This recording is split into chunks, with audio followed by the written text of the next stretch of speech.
chill with me and watch some track and field.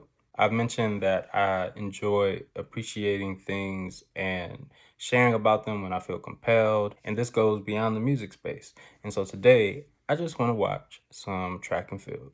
I love track and field, and I came across a video of an invitational at the University of Michigan. But I chose this video because I believe there is a comeback of some sort. I purposely have not watched the video, so this really is a first-time reaction to see what happens. I'm assuming somebody comes back. It might be U of M. I don't know who wins, but I'm here to support everyone all the way around. So, yep. Okay.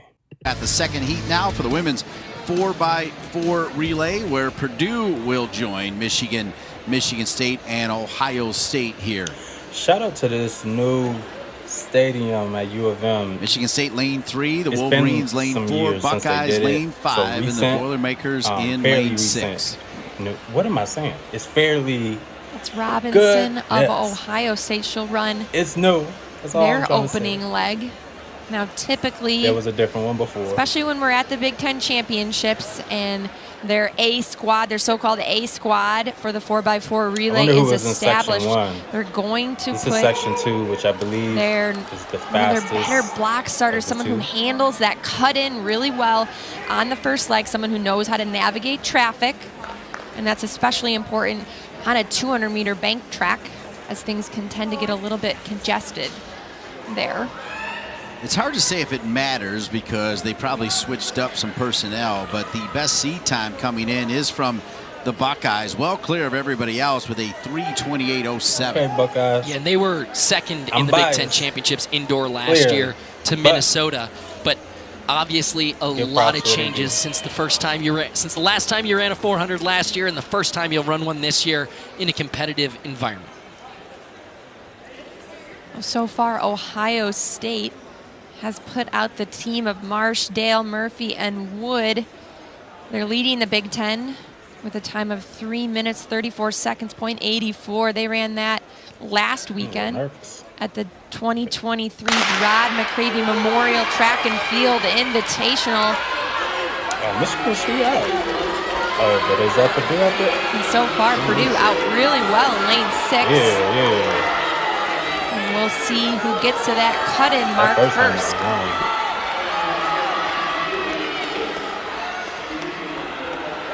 Going to be Purdue here, but Michigan right on her heels. Okay. Some of Michigan starting to close that down right after the break. Oh, and she catches her heel and goes down. Hopefully she'll be all right. She's up and moving. Actually, she picks up the baton, and she's going to continue racing. The baton stayed in the track. It did not go on the outside of that barrier, so she's able to continue running. That fall actually didn't look that great, but good. I'm glad that she's up and doing well. But Robinson moved into the lead here for Ohio State on leg number 2. Great turn from Robinson. Yeah, really nice job from Robinson to respond after that collision in front to say, okay, they've lost momentum. It's time for me to make a move and get out there. And she did great there to make sure she passed off in first. Ohio State really starting to pull away. This is Wood from Ohio State. She's on that A team. We saw her name listed under that personal best time for the Buckeyes earlier this year, looking really smooth and controlled as Purdue is playing chase. Now that's Savannah Sutherland of Michigan who got the baton as the second exchange for U of N, moving really well, overtaking Purdue now for second place. Yeah, Michigan is right back in it now. So really wise move from Isom, not only to give her teammates the opportunity to run, but they're back in the race. So really nice job from Sutherland to pull this back together after Isom took a fall. Rinda, she's going to run the third leg here. Let's go. For the Michigan Wolverines. That's Mosley. We saw her in the 800, Rinda in the 600 earlier. We'll see how much closer Rinda can make this. And so far, that lead went from about 30 to about 8. Incredible. Yeah, I think by the time Rinda passes off, she'll be leading, which is just wild. Michigan way at the back after that fall on the first lap, and now they're coming all the way back into it, and they've taken the lead on Rinda's leg. And you can tell the audience understands what they're witnessing right here. I can only imagine, and we feel it here in the booth, the energy that's there on the track to be able to watch someone come from being on the ground and being in last to commanding lead and first going into this final exchange. Well, it only matters if you win the race, and look who they're passing off to. It's Zaya Holman. We know that Zaya Holman loves this event. We saw her in the 60, we saw her win the 200 earlier. Now this is her bread and butter. She's a closer, Sarah. Yeah, and she looks smooth and controlled. She's got that game face on.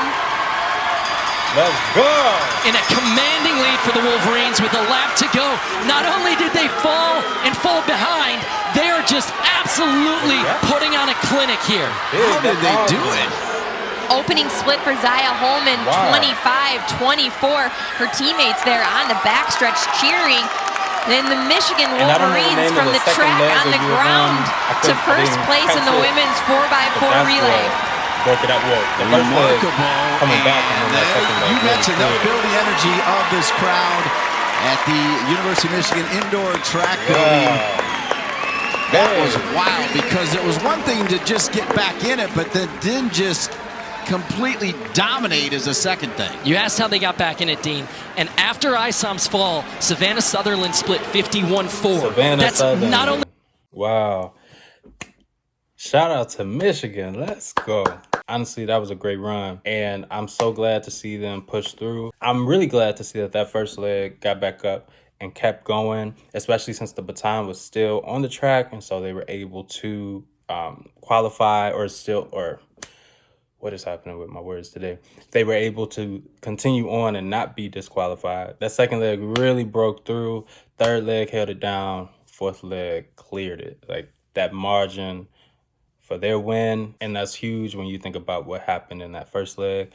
So congratulations to U of M. Shout out to everybody else. Big Ten track and field. I wanted to show some love, so thank you for chilling with me.